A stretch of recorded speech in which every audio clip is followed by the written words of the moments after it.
అవుతుందో తెలియదు. దాన్నెలా కాపాడుకోవాలో అర్థం కావడం లేదు. అయినా బీహార్ సీఎం జీతన్ మాంఝీ నోటి దురుసు మాత్రం తగ్గలేదు. ఎప్పటికప్పుడు వివాదాస్పద వ్యాఖ్యలు చేసే ఈయన మరోసారి అలాంటి వ్యాఖ్యలు చేశారు. 90% మంది మగవారు పక్కవాళ్ల పెళ్లాలతో డేటింగ్ చేస్తారంటూ నోరు పారేసుకున్నారు. వివాదాస్పద వ్యాఖ్యలు చేయటం, ఆ తర్వాత నాలుగు ఖర్చుకోవటం బీహార్ సీఎం జతిన్ రామ్ మాంఝీకి బాగా అలవాటు.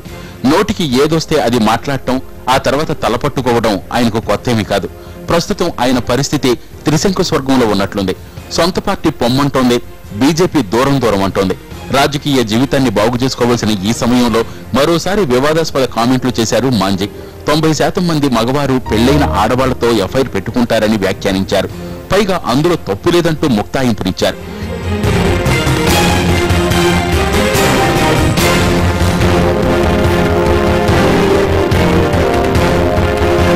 ఇలాంటి వివాదాస్పద వ్యాఖ్యలు చేయటం మాంఝీకి ఇదే మొదటిసారి కాదు.